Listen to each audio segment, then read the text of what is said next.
There's a phrase I use in the book. It's not the mountain we conquer, it's ourselves. Really, it's not the battle with the markets. It's obviously a big part of it, but it's the battle in here, the battle in here, the battle with ourselves. You have to like yourself, because this job is going to beat you up almost on a daily basis. There's a huge battle on Twitter sphere. Some people are on the side of like it's all mental, and some people are like all you need is strategy. Where do you fit on that conversation? I get a lot of people say, Steve, can you coach me? And I'm like, well, how long have you been doing this? They'll say 6 months, 1 year, 2 years. I say it's not long enough. You've got to focus on developing the fundamentals of trading. For the people who already have the fundamentals down, is there something that is the most common challenge between the people who come to you and ask for advice? Trading requires you to be and for me, that is what the great traders do better than anyone else. Welcome back, everybody, to Be the Trader. Today, I have a very special guest. I have Steve Goldstein, the author of Mastering the Mental Game of Trading. Steve, welcome to the show, my man. Alex, it's a pleasure to be back. Absolutely, absolutely. Yeah, and for those who are not aware, he's been on the show a long time ago. I think it was a couple of years back, one of the first guests of the show, first batch for sure. So welcome back to the show again, and congratulations on writing your new book. What inspired you to write this book? Okay, so it's a great question that keeps cropping up. I'm passionate about helping traders get better. I have a lot that I feel to share with traders about helping them become better because I've been on that journey. I've been a trader for 25 years, and I went through a process, a deliberate change process that catalyzed enormous improvements in my own trading performance about halfway through my career, that led to a far more successful second half of my trading career. And then inspired by that, I became the coach. Inspired by my original coach, I became a trader performance coach, developed myself as a coach, learned about methods you can do to help people change. And then I brought my knowledge and my experience from being a trader to the markets, and I studied quite a few different forms of coaching and psychotherapy that I thought would help. But, I've been in the shoes of traders. I've been that person. I've faced the struggles. I've faced the challenges, and I've had the triumphs. And now what I do is I help people on the other side of that by helping them make change. And I've also made a lot of discovery doing that and created models and frameworks that I used to write about.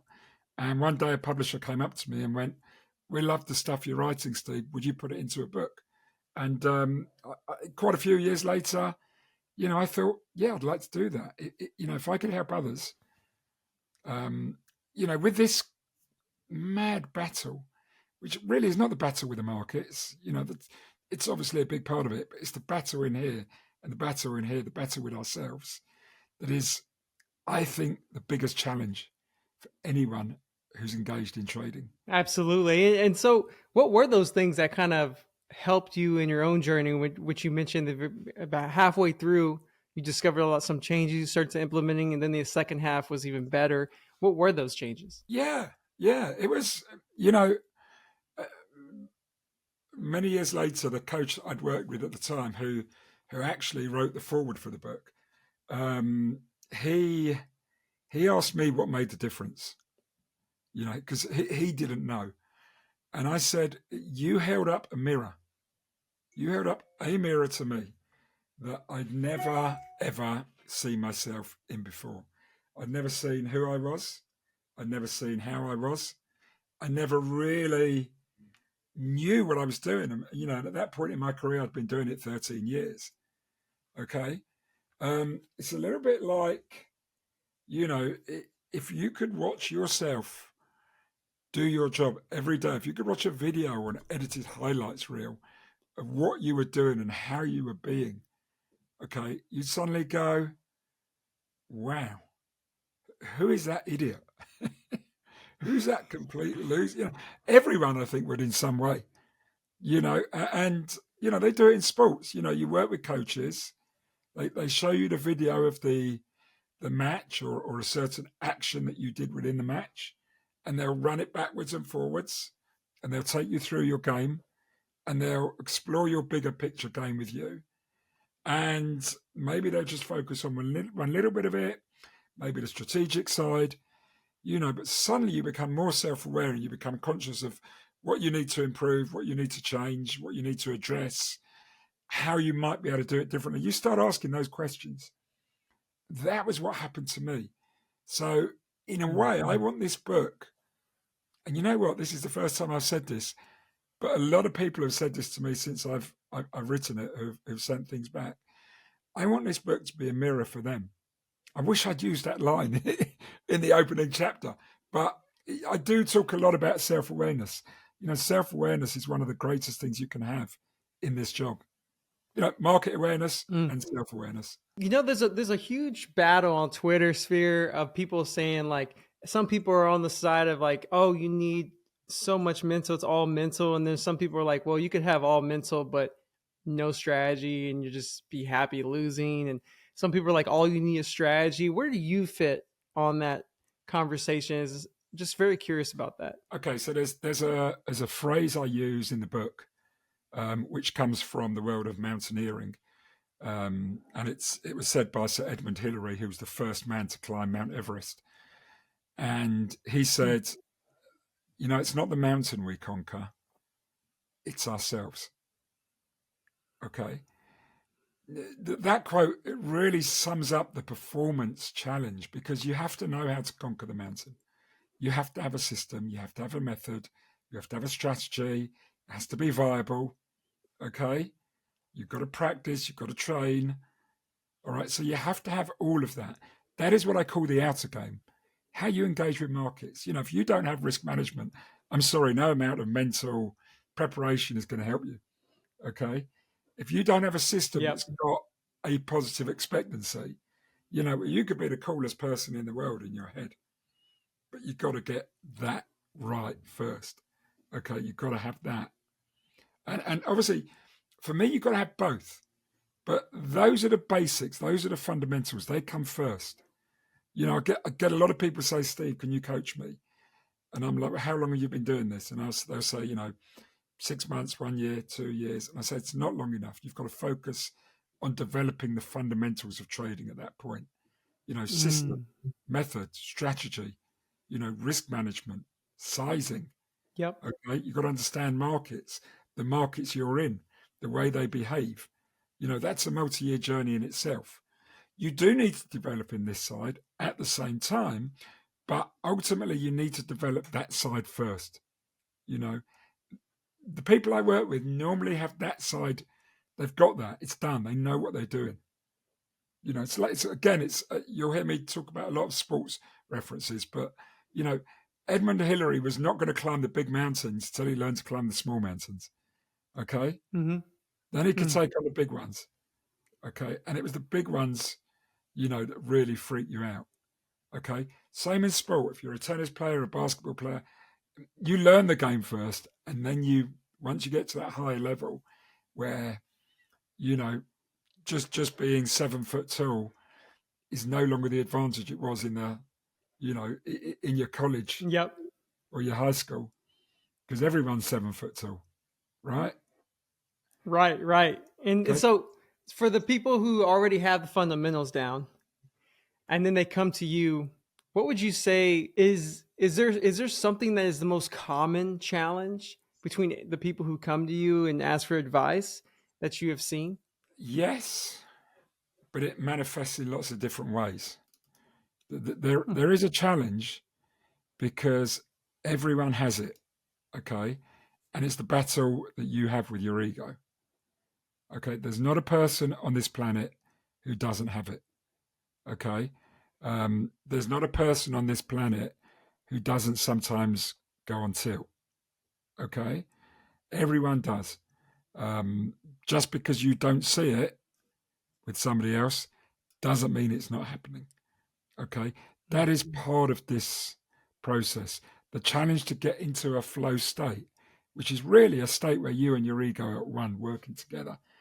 Incredibly, you've got everything aligned. Okay, behind your process, between the methods you're doing. So, and that challenge, as I say, that is about, and this is going to sound a bit odd, but this is the key. That challenge is about your relationship with yourself. Okay. Mm. You have to like yourself, because this job, right? This job is going to beat you up almost on a daily basis. You're going to get your ass handed to you on a plate so often that you're going to just completely doubt yourself. All right, by the market, by the nature of markets, the nature of the job. And you have to value yourself when that happens. You have to like yourself, because you've got to keep coming back for more. Okay. And you've got to work your way through it. And at the end of the day, that is about this relationship with yourself. And there's a framework, a model I use in the book, a model which I've adapted from my studies in psychotherapy. I've been using it with my clients now for about 6-7 years, well, probably 5-6 years. Although I think I always had it. When I discovered it in this particular form of psychotherapy that I was studying, it crystallized it for me. And at the end of that, it's a 4-quadrant circle. At the end of the circle, there is a phrase, a stage I call letting go, the final quadrant. Okay. And for me, that is what the great traders do better than anyone else. It's letting go. So you can be completely present in doing your process, your trading process, the things that can win, the things that can make you great, because that trading requires you to be present. And to be present, you got to let go of all that stuff that is keeping you from being present. Your ego, your biases, your incorrect beliefs, maybe your overconfidence, your self-doubts, everything, okay, is in that final part. And we talk about letting go. Excuse me if I'm rambling here, but No, you're fine. we talk about letting go as if it's just something we can easily do. Okay. It's the hardest thing to do.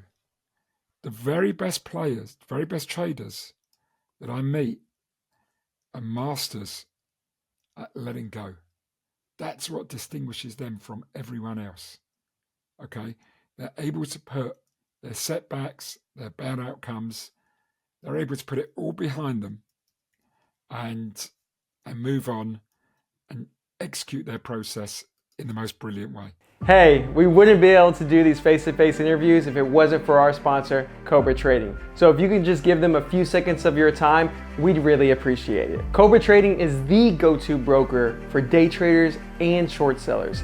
And I'm not the only one saying this. In fact, Benzinga awarded Cobra Trading as the go-to broker for short selling. They have a heavy focus on direct market access order routing, so you have the fastest execution. They have some of the best locate prices and availability.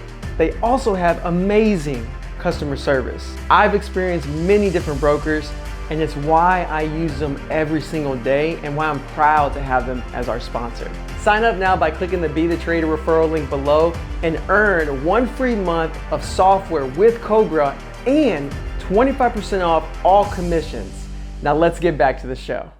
You know, I love that you said that, the whole letting go thing, because as you know, I interview a lot of traders as well. And interviewing all these traders, I have noticed that the best ones, the ones who've, made it, quote unquote, have been doing it for, over 10 years, they don't really care about the outcomes. They don't really care about what's happening, whether it's wins or loss. They really don't even drag it on. If they make a mistake, which they still make mistakes, they don't let that beat them up the next day. So I 100% agree with you. Like, that's something that's definitely stand out to me. And do you know how hard that is, though? That is, we talk about it like it's so easy. Yeah.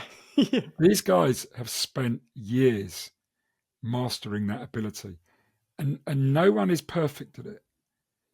When I meet what I would consider some really great traders, I would often rate them somewhere in the region of 5 out of 10 at it.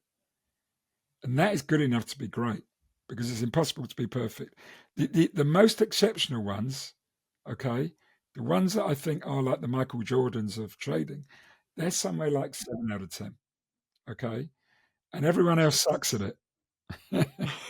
we, the rest of the world just sucks at letting go. How do we get better at letting go? Because I know there's traders listening to this right now, and they know their system, they know their process, and they make strings of wins here and there, but the letting go part is keeping them from real growth, because letting go will help you prevent revenge trading and trying to make back money and so forth. So how do you suggest people get to that state of flow?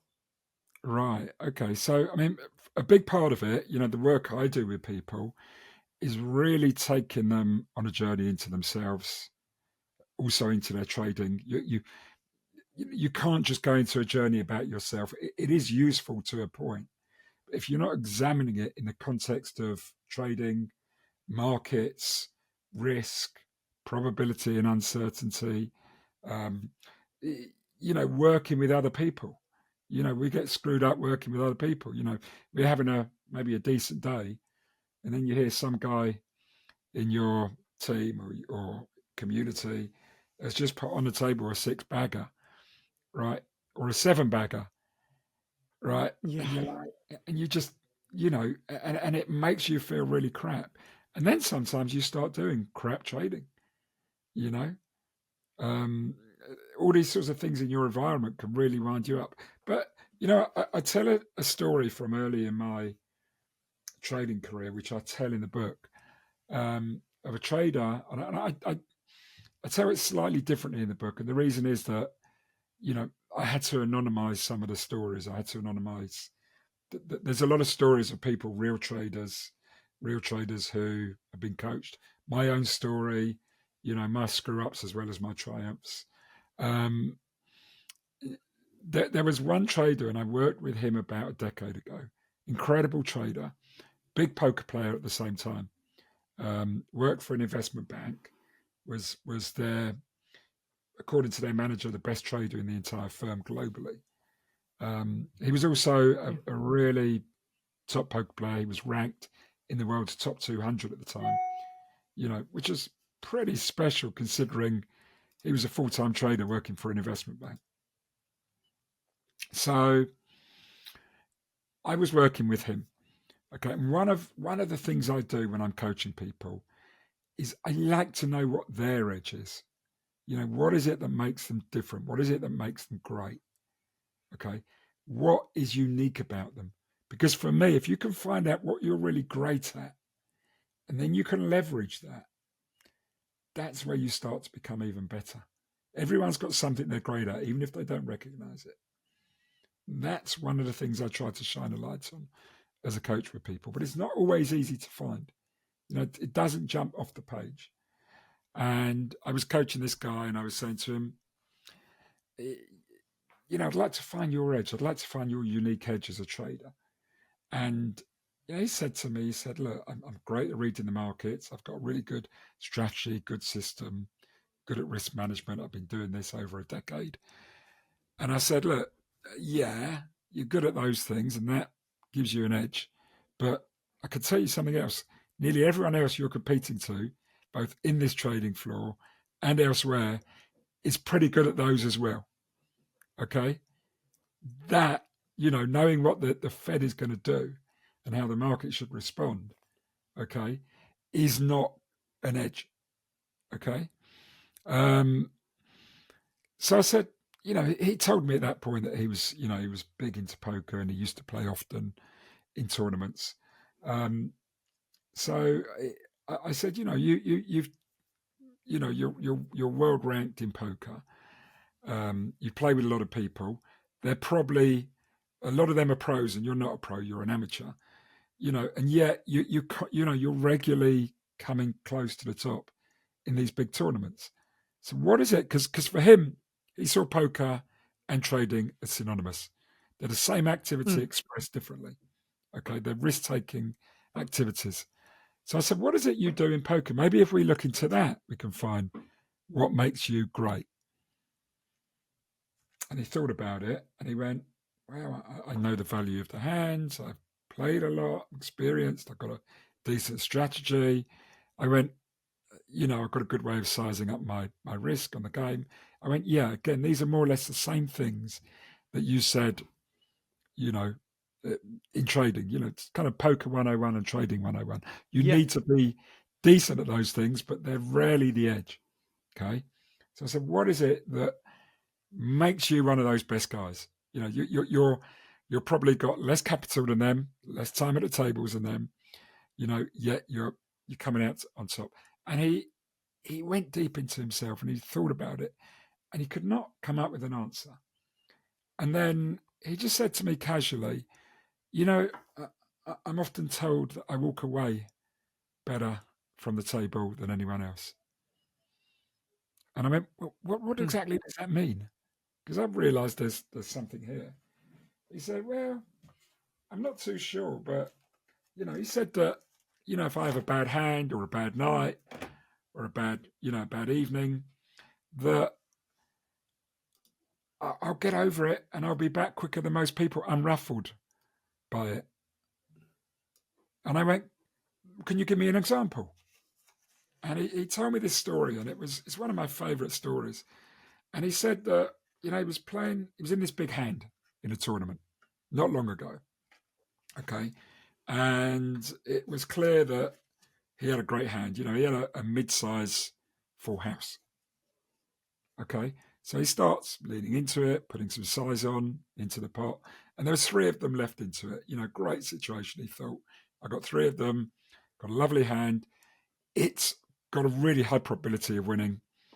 It's possible that it could be beaten with the cards on the table. That it could have. There were other setups that might have beaten it. And of the two people that he had playing against him, one he knew really well, and he knew how he was playing, so he was pretty certain he'd beaten that guy. But the other guy on the table in the hand, he'd never played before. He'd never been with him before, and he was struggling to work him out. And then the other guy, this guy, just put in this huge raise, and he's like, "Oh, didn't expect that. Really didn't see that coming." Yeah. And in his experience, you don't do that with a high probability, again, very probabilistic thinker, unless you're sitting on something really strong, not against a player like him. Okay. Yep. So now he's re-ranked the value of his hand. This hand, this full house he's holding, in his mind suddenly has a much lower chance of winning. And now he's got to put in a load of money onto it to see him, with no guarantee that there's going to be not another round afterwards. Okay. So he knew that this guy had him where he wanted. And he's weighing up all these things, all these decisions. What's the right thing to do? What's the best thing to do in the circumstances? Am I sitting on I should win, but who knows where this is going to go? So he decided to fold. He said, I decided at that point, I'm not going to go with him. I'll sit it out, this hand. And it turned out he would have won the hand. Mm. Now, no one knew that except him, of course. So he's sitting there and he's like, in his head, he's stewing. He's on full tilt in his head, but no one knows it. Just stay calm, stay cool, keep poker faced. But inside, the guy's burning up. And when this happens, he's like, I'm not going to actually play anymore. I'm going to go through the hands. I'll put the ante in. Okay, unless it's an outstanding hand. He's in the wrong mindset to play, which is a great example of a great trader. They do that a lot. If they're not present, don't play because you're going to lose. And he said he's going to find the time after about half an hour to leave the game, because he always does that if he gets into this situation. But he doesn't want people to link it to that hand. Okay, he doesn't want to give anything away to his opponents. So about half an hour later, he left the hand, hadn't played anymore in terms of committing to it. And he went back to his room at the hotel and he's like raging. He wants to smash the walls up, and as you do, but he didn't. Went to bed. He was planning to go back the next day, but he said, "There's no way I was going back the next day. I just wasn't ready for it. Okay, just not in the right frame of mind to play." But he sat there that morning over breakfast and he was going back over the hand and the thing. And he asked himself this question. He said, in that same situation, with those same people, in that same context, what would I do next time? And he went, I'd have done exactly the same. And at that point, he gave himself a break. He said, I did the right thing for me, for my process, for my method, for the way I play the game. So whilst the outcome was awful, right? Yep.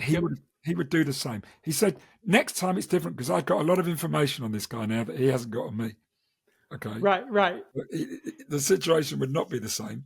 But if it was played again, he'd do that. And he suddenly was like, wow, okay, I feel much better about that.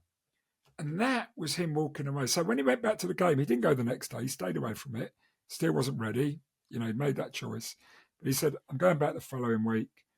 And he had a great week the next week. And he executed his plan, his process, everything as a player, as a poker player the next week. Now, he said, I've seen situations where people have folded hands in big hands that would have won, and they are never the same again.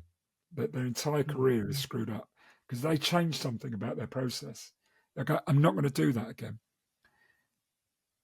Letting go, walking away, it's the same thing. Walking away is not letting the outcome affect you. Checking in with it. Was it the right thing to do? Did it fit my process? Questioning if it needs to be changed. What did I learn from it? He learned something about that guy. Okay. But ultimately, he was good to himself, that guy. He was compassionate to himself. He gave himself a break. Now, you don't hear people talk about compassion very often in trading, self-compassion. It is one of the greatest skills, again, of the very best traders. You give yourself a break. We all do stupid things sometimes.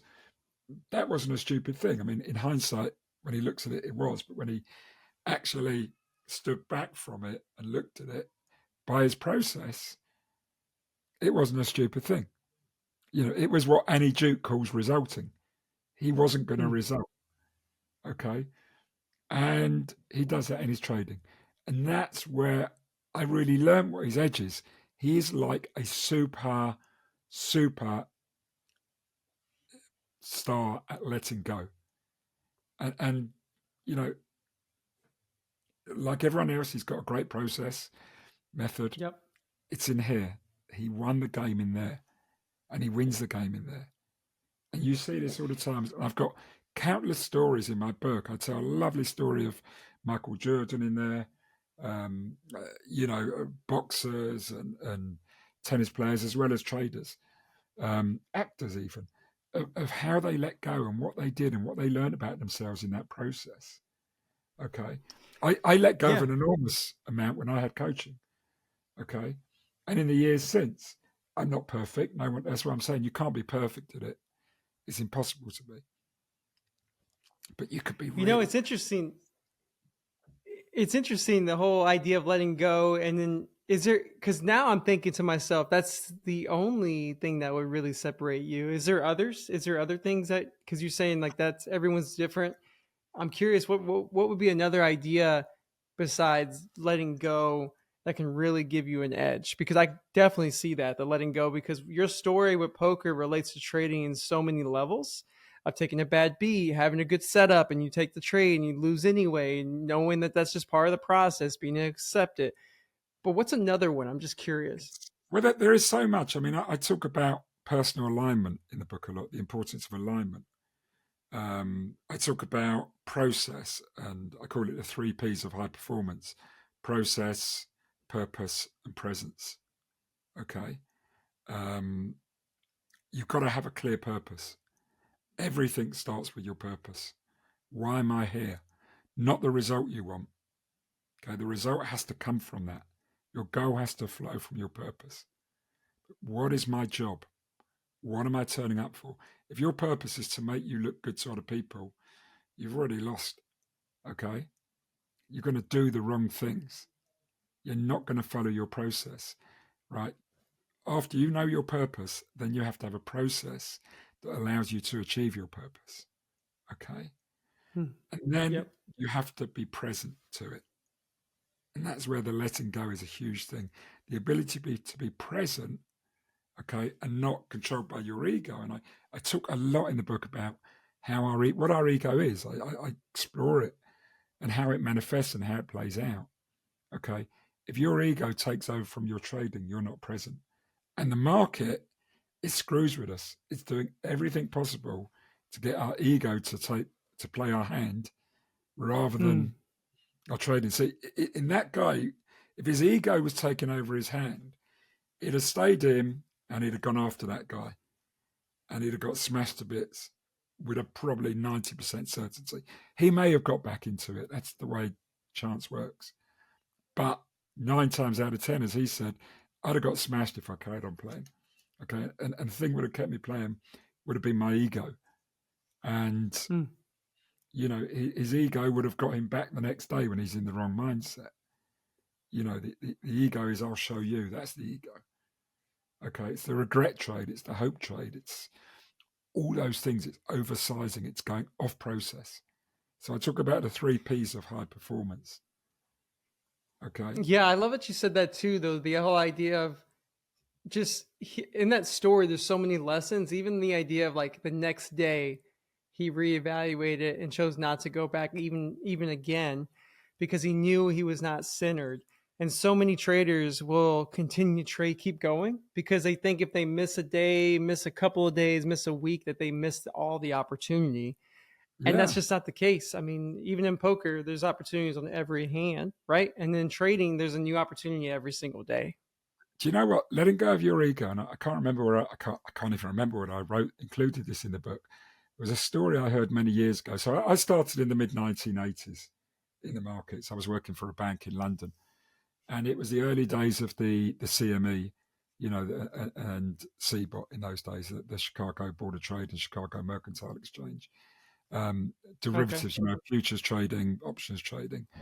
And there was this amazing local, and I can't remember his name exactly at this point. It might come back to me. And, we used to, in those days, we used to sit in our desk in London and we'd have speakers going straight into the Chicago floor telling you the price action, what's happening, who's brokers shouting down, who's on the bid, who's on the offer, who's in the pit, who's buying, who's selling. And, you used to hear this guy's name going more than anyone else. They'd say, oh, he's walking in the pit now. He's gone in there and he's lifted 1,000. He's lifted another 1,000. That's when 1,000 was big size. Okay. All right. He might go lift another 1,000 like that. Well, 1,000 was huge size in those days. And, and you're thinking, who is this guy? Well, he's a legend. And everyone was like, everyone kind of like the seas parted in the pit when he came in. If he was selling, you get out his way. If he was buying, you get out his way. Market's going up if he's buying, market's going down if he's selling. And, the guy had a huge reputation. But then, I either read somewhere or someone told me this story that, when he sucked, because everyone sucks at some point, okay, when he lost it, when he started going off and things weren't happening, he would go back to one lot and trade one lot for as long as it took for him to get back in sync with the market. Okay. Hmm. And he didn't care who saw him do it. He had no, like in those days, one lot, people would laugh at you. The junior on his first day would be given a one lot book, okay, to learn with. And, Yep. suddenly there's big names like, people making, what's he doing? He didn't care. He had no ego. It's just get back onto process. My purpose is to do this Hmm. job, to do it well, to do it properly, to go in the market, okay? To read the market, to read the flow, to be in on that, and then to use size, with that flow, lift offers, lift bids, turn it, scalp it, whatever. Okay, the guy was Yep. genius at it when he was on it. But rather than just carry on going like that, he would go back, and however long it took him, he would do. So that is letting go of your ego. That's also letting go. Do you see Hmm. that? But also your Yep. ego, get back. And then as soon as he's back in sync, he's back in the market, smashing it, you know. Um, Yep. Yep. I you, know it's just interesting. I think there's so many traders who are on Twitter, social media. Everyone's on social media nowadays, and that's how Yeah, they're learning about trading. And I think social media, Twitter, all of that kind of gets in the way of their progress because, as you said earlier, you got to know your purpose. Why are you doing this? And if you're doing this to look good in front of other people, then you're probably gonna lose already. And I think it's because you're gonna break all your rules, like you said. You're not gonna follow your process. You're not going to trade properly. When you do take a bad beat, you're gonna get into revenge mode because you want to make money. And then when nothing's there, you're going to make something happen because you want to make an impression on everyone else out there. And I think that gets in the way when the story of this guy who trades at the time was massive size, 1,000 lots, and then downsize in front of everyone, didn't really care, but he was a legend, is something to be said because so many people won't do that now. Like they won't do that now because they're scared of what people might say or think. yeah, yeah. Well, that's and that's another thing I talk about in the book, letting go of that. Not giving a damn what Yep. anyone thinks. But we do. We're wired. And again, that's what I talk about with the ego. We are wired that way. We are wired to have the approval of other people. We're wired to want people to like us and to think great about us. Even when there's no one else and we're doing it on ourselves, we will act as if we are. You know, I, Mm. I, I used to, I used to have brokers, and you know, I'd do the most bizarre behaviors sometimes. Like I'd if I had a losing trade, I'd cut it out with a different broker. Yeah, who cared? Who was watching? In my mind, I didn't want my broker to know that I'd taken a loss on something that I bought off him, and it was just the most mental thing to do. You know, Yep. he, he he didn't even Mm. think about it. Okay, and Yep. we are wired that way. And I used to find myself doing little things. I didn't trade at home properly for a living. I did it for about a year. I didn't enjoy it. But I found myself doing things like that as if other people were watching me.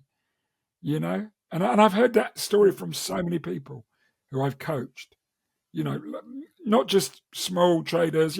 Guys have been doing it 20 years and have been at some of the biggest firms in the world. Because it doesn't matter who you are, whether you're someone who's new or whether someone who's doing it for decades, you're still human and you still function in the same way. And that's what a lot of this book is all Mm. about as well. Teaching yourself about how you're human and how that works in markets and how that works with Mm. market process. And really what trading is as well. There's a lot of what trading is because we don't really know what trading is. We just do it. What do you mean? Well, I do a lot. I decide, or rather, I discovered this. Once I discovered it, I use this metaphor in the book. Okay, um, which is based off blackjack. You might notice a lot of gambling Yeah. metaphors being used, but they are the perfect ones. But there's the idea that trading, actually, there's two ways to trade. Okay, Okay. everything fits into one of two different processes. Okay.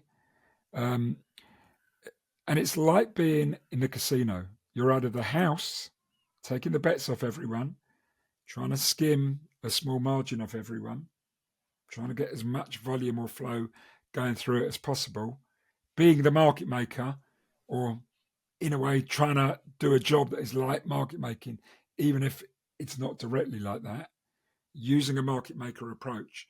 Or you're the other side of the table, playing against the house on a blackjack table, okay? Being the player. Now, in that casino, in that blackjack analogy, right? If you're the house, the game is rigged in your favor. Okay. Doesn't mean you're necessarily going to make money. Okay. Because you have huge costs. Running a casino is a big business. You need a lot of footfall there. You need to have a good risk management process because one big winner could clean you out. Okay. Um, so it's not easy, but you've got to play the game in that way where you have lots of small um, wins and then occasional big losses. There's a structure to the way the P&L goes. Okay. And I talk about this in the book again. And then, on the other hand, you're playing against the house. So just think about this. The game is rigged, so the house wins. It has to be. Otherwise, the house isn't going to make the game.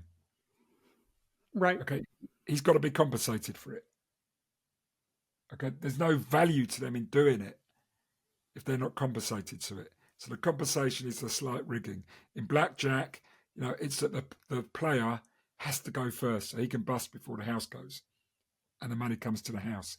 And that gives them that slight positive expectancy. Depending on which game it is of, blackjack, that gives the house a marginal edge, maybe 2% on average on every game, less against a really strong player.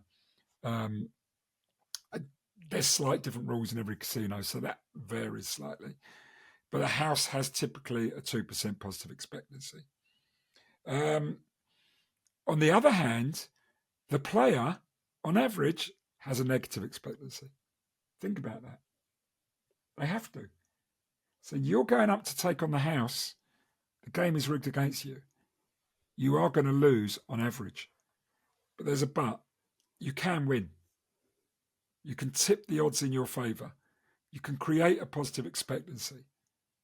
That's what card counting is in blackjack. It's the only way you can do it in blackjack without cheating. Okay. Some casinos consider card counting cheating. It's not, we know, because that's gone through the courts. But they can still ask you to stop playing if you're discovered. And card counting is very easy in principle. Okay. It's not a complex system at all, but it's incredibly hard to do in practice, in real time. And it's not just about finding a favourable setup. You have to go big on a favourable setup. When the odds are in your favour, you have to go larger.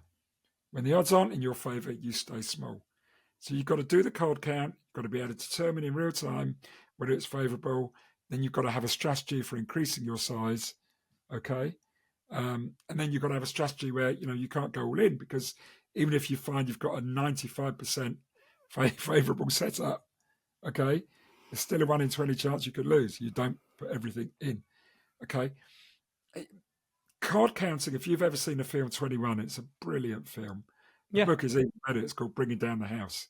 Okay. The real story of the card counting team from MIT. Amazing, amazing book. That tells you all about it. And I talk about this when I introduce this model in the book. Okay. So you have to have, so all trading fits into one of those two styles, and they are completely opposite. Okay. You had Chris Camillo on a few weeks ago. Brilliant interview, by the way. If anyone is listening to this and hasn't listened to that, 100% go back and listen to him. One of my favorite people in the markets. Okay. And he, for me, is a player. He's found a system, a method that not many people can do. That's social arbitrage. Okay. Incredibly hard to pull off. It is a form of card counting. It's a way of tipping the odds against him. He takes on the big houses, the big market makers, and he hands them their arse on the plate. Yeah. Regularly. Okay. As do the people in his group. But he's taken years to get to that. It takes years to become good enough to card count. And he knows you can't go all in because there's no guarantees. It's still a probability bet. Okay. But that's an example of it in trading. Now, not everyone could do social arbitrage. Jason Shapiro is another great one, another great player for me. If you look at his method, okay, it's got similarities to Chris Camillo. But there's many individual traders. I was a player trader. I used market momentum, okay, sentiment readings, things like that, trying to determine where the edge was when I've got a favourable setup, and then leading into it with some sort of momentum and increasing size play.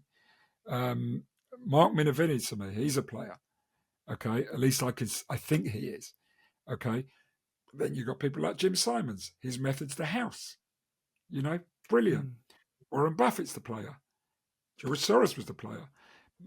You tend not to hear of who the people are who use the house style, but there's many of them. Nearly Citadel's the house. Nearly all the big hedge funds collectively are the house. SMB Capital, they're the house, but they will have individual players in there, and they will have house traders in there. There are people who are market making all the time, trying to scalp in and out in big size. Okay, that's a house style. Okay, as opposed to sniping, which is more of a player style. most momentum, trend following. It's player style. Okay, but there are variations of it that are house style. Okay, relative value, spread trading, arbitrage, they're all house styles.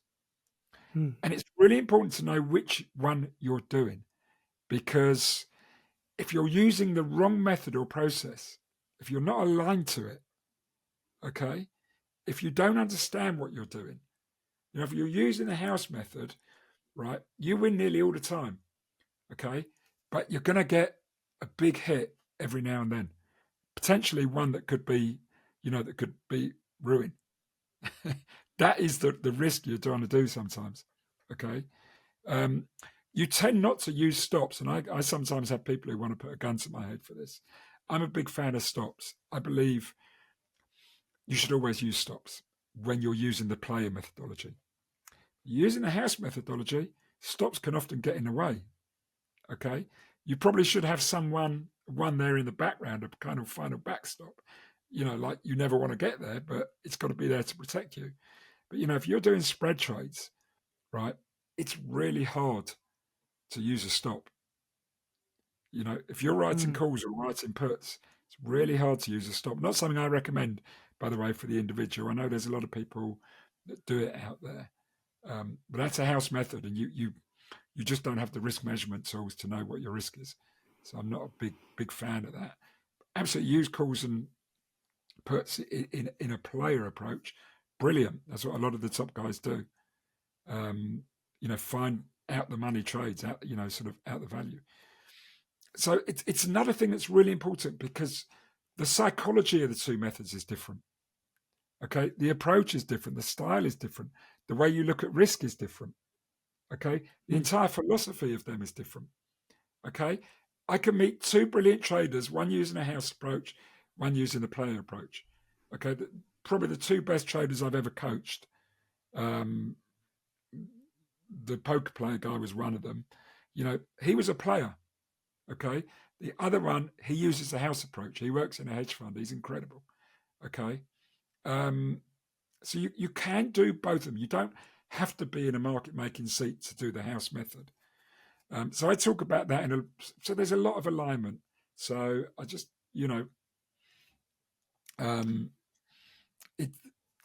there is a lot there's a lot of directions I go in the book, as you could probably hear, but it all leads to that. How can I be better? How can I understand what I'm doing, how I am, how I bring myself to it? How I screw up. Yeah, absolutely. No worries. And look, Steve, I know people are probably going to be like, he keeps mentioning this book. Don't worry, everyone. I'll have a link below in the description. You can definitely check it out. But Steve, if people want to learn more about you and who you are, where can they learn more about you at? Okay, so I've got two websites. They're not very good, if I'm honest. One is called Alpha R Cubed, and that's for my own coaching business. And one is called Alpha Mind. So you can Google either Alpha R Cubed or Alpha Mind. alpharcubed.com and alpha-mind.net. The Alpha Mind business is a slightly different one. It's more educational. We have a podcast. We run workshops through the Alpha Mind program, mostly at the moment within the corporate world, but we are exploring some ideas for doing them in retail. So that's it, really. I mean, and then I've got there's a Mastering the Mental Game of Trading.com website, and you can order it anywhere on Amazon, Barnes and Noble, Waterstones. We've got the Audible version, hopefully coming out in the next week or two. But it's in all usual sites, Kindle and book form. Awesome. Well, look, Steve, I appreciate you joining us today and sharing some of your insight and sharing some of the stories that you wrote in the book as well. And again, thank you so much for being here today, brother. Absolute pleasure. Absolute pleasure.